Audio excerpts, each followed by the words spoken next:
So here's the question. As a real estate investor, how do you build a business that you're excited to show up to every day, while you constantly grow your stream of passive income that you and your family can depend on for life, without having to leave your computer or even live somewhere that houses are affordable?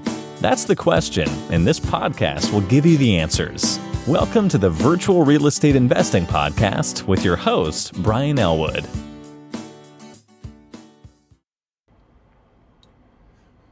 What's up, guys? It's Brian Elwood. Welcome back to another episode of the Virtual Real Estate Investing Podcast. Just headed home from the gym today. I'm going to record a couple more episodes for you this week, and then I'm actually off to Spain for 2 weeks with the lady. I've never been to Europe, so I'm really excited about that, but try to keep the content rolling out while I'm gone for you guys, so you don't get too bored. Anyways, before I dive into this episode, people who do not have a sales rep, an acquisition manager in your company working for you full time, hear me now. That hire for us was the most impactful, powerful hire that we've ever made in our company. Our business literally tripled within probably 11 months or so from the time that we hired our first full-time sales guy. Not only that, but we were able to work on marketing, which I'm going to talk about today, and strategy, strategizing on how we're going to grow the business, which is so important. If you've ever read the E-Myth, he talks about working on versus in your business. You're never going to be able to work on your business as a real estate investor if you are taking the phone calls yourself. You basically are doing the job of your sales rep and also trying to do everything else all at the same time. You'll go crazy trying to do that. So the good news is that I've written exactly how we found this person, this sales rep, hired them, trained them, onboard, manage, what strategies they use to get more contracts. It's all in a book that I wrote called Fire Yourself, and I'm giving it away for free. All I ask is that you pay for the cost of shipping. And you'll see exactly how we use acquisition managers in our real estate company. And, like I said in a previous episode, I live in Denver, but the business is in Tennessee. If you're going to invest virtually, there's no way you can do that without an acquisition manager. You got to have boots on the ground in the market you want to invest. Unless you're only going to lock deals up over the phone, which people do. But still, if you didn't have somebody doing that for you, that would be a full-time job easily, to be talking on the phone, making offers, closing people all day long. So go to fireyourself.net and check out this book. I don't think you'll be disappointed. So that being said, the topic I want to talk about today is something that took me years to learn, and please don't just gloss over this episode, because this is everything in business. If you haven't read the book Ready, Fire, Aim by Michael Masterson, definitely put that down on your reading list. There was a quote in that book that kind of stood out to me. The quote was, if you are under $1 million in gross revenue a year, which most people are. In fact, the largest percentage of small businesses are under $250,000 in revenue. They're very small, just struggling to even exist. But if you're under 1 million, you need to be spending 80% of your time, your energy, your resources, your money on marketing and sales. 80% of your time. And what does that mean? That basically means that if you work 8 hours a day, then 6 of the 8 hours should be spent doing activities that are going to generate leads and convert those leads into customers. So that, doesn't mean talking to the people yourself to close them. It could, but it could mean taking action to hire an acquisition manager to close those people. And then once you had one, working on a sales process for that person, reviewing their KPIs, holding them accountable, getting them coaching and training. And on the marketing side, it's analyzing all your marketing channels. How many leads are you getting versus how much does it cost you? All of that, opening up new marketing channels, just tracking how well they're doing, split testing this landing page versus that landing page. You can go on and on about, there's an endless amount of things you can do to improve marketing. But the point is that in the beginning, that's where 80% of your time needs to be spent. In real estate, it's absolutely no different. We definitely learned this the hard way. As soon as we would find something that kind of worked to generate leads and we were closing, we kind of kick our feet up and say, yeah, well, this business works. It's automated. We can just chill. And then what happens? The leads slowly but surely start to dry up.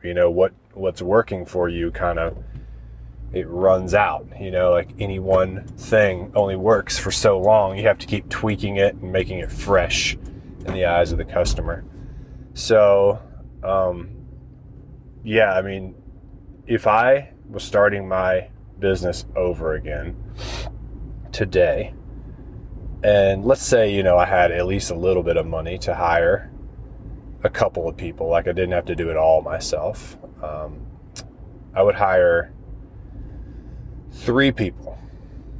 An office manager, because you definitely need somebody to pay the bills and that kind of stuff, like just the little things like call the insurance company and get our insurance to start on this date, and they're going to be on hold for 20 minutes. You can't be doing that kind of stuff. If you can afford to hire someone to do that, you have to, because that's really not a good use of your time as the business owner. And then second, and these are in no particular order. Second, I would hire a marketing manager, full-time person for marketing. Their entire job is to wake up in the morning and drive leads to your company. That's what they have to do. Just literally bring leads in the door. And the third one would be the acquisition manager. And that's the person that, the marketing manager essentially hands the leads off to work, to call, to go meet with them, to make an offer, to follow up, etc. And so that's like your, version 1.0 machine that you need to build. You would be the one sort of at that point. You'd still be working with the acquisition manager to analyze all the leads. And, once you close on them, you'd have to oversee the projects and all that kind of stuff. If you're going to invest virtually, you do need one more person, which is what I would call a project manager. You could almost call it a runner.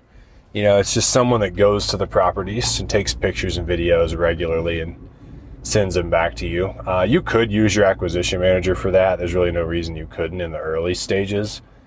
But as you scale, once you have, I'd say 5 or more projects, rehabs going on at once, and the acquisition manager is going to be spread too thin to be doing that because they need to be going on appointments all week. So I wouldn't use that kind of a Band-Aid solution for too long. The main takeaway, I guess, for this episode for you guys is I just don't want you to ever gloss over this fact that marketing and sales is everything. How many people do you know that have tried to start their own business? They come up with the idea, they come up with the name, they get the website set up all pretty, they go get, business cards made. Maybe they hang some flyers up, at the local coffee shop or whatever. And then they kind of sit back and they're just like, man, nothing's happening. Maybe I need to, get a better logo. right? Silly stuff like that. Maybe I need to get a shinier new MacBook Pro that allows me to do the job better that nobody has hired me to do yet. So that's the path a lot of uneducated people take. But really, it's all about making that first sale. Whatever you got to do. It can be as rough around the edges as you want, but you got to create something to where you can start bringing revenue in. And then from there, once you've done things kind of repeatedly and you've improved things, then you can systemize them. You don't need to systemize a process that's really jacked up and is likely to change many times. I mean, there's nothing wrong with going ahead and, writing it out, version 1.0, this is how marketing is done, and regularly upgrading it. In fact, if Michael Gerber was listening to me, he would put me in a chokehold right now because I said don't systemize things. From my experience, when you try to systemize stuff from the very beginning, you almost don't take it seriously because, it changes so dramatically from the first version. But if you don't do it right away, then pretty soon after you do need to have a written down kind of version of how things happen.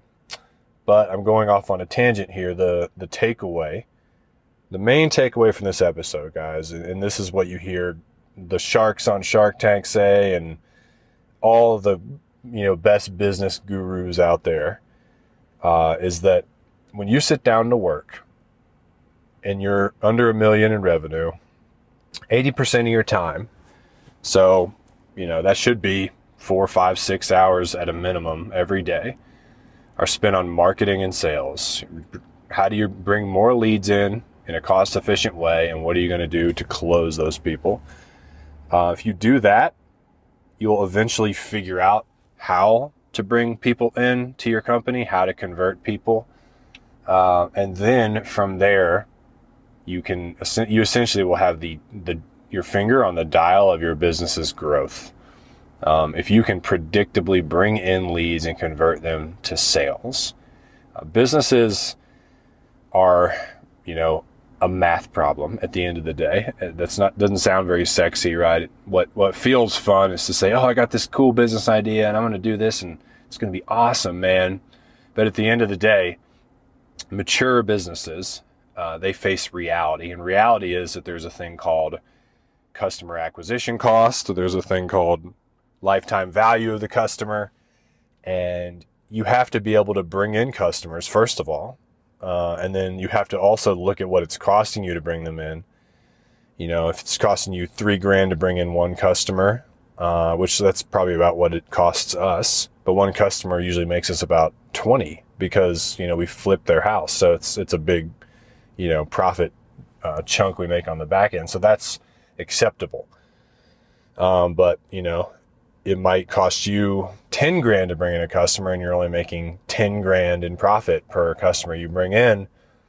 And that's not acceptable either. So not only do you focus on bringing in leads, but you've got to know your numbers. So part of your 80% of your time would be building out a dashboard that tracks all your KPIs and then putting a system in place for you or your office manager to go in at least once a week and update all those numbers so you can see what your cost per lead is, what your average profit per deal is, how many leads it's taking you to get a deal, which would be your, customer acquisition cost. All of that is the foundation of this. Those numbers have to work out or you're going to go out of business. It'd be like if you, went and played the lottery and every time you put $10 in, it shot $6 back out. How long are you going to do that for? You wouldn't. So you got to make your business to where when you put $1 in, you get about $8 back, and then you have a profitable model that you can scale. So marketing and sales is everything, guys. Don't gloss over that. You may not really like even the word sales. I know I don't, because we all have a negative kind of stigma attached to sales, used car salesman kind of thing. But you're being sold on stuff all day, every day by every company, everything you ever buy. Sales, they're just, doing it better than the used car salesman. Sales doesn't have to be pushy and aggressive and annoying. You can sell people things by helping them, by adding value and growing trust and kind of faith in yourself in their eyes over time. And I'll talk more about that in later episodes, because permission marketing is taking a hold and interruption marketing is slowly dying. So I'll leave you guys with that as a bit of a cliffhanger. And in the next episode, I'll talk to you more about what I mean by that, permission marketing versus interruption marketing. So that's all I got time for, guys. Go to fireyourself.net, get your free copy of my book, and get your first acquisition manager. You need one. It won't cost you anything, and they'll be out in the field all day grinding, bringing you signed contracts. Till next time, guys. Talk to you later.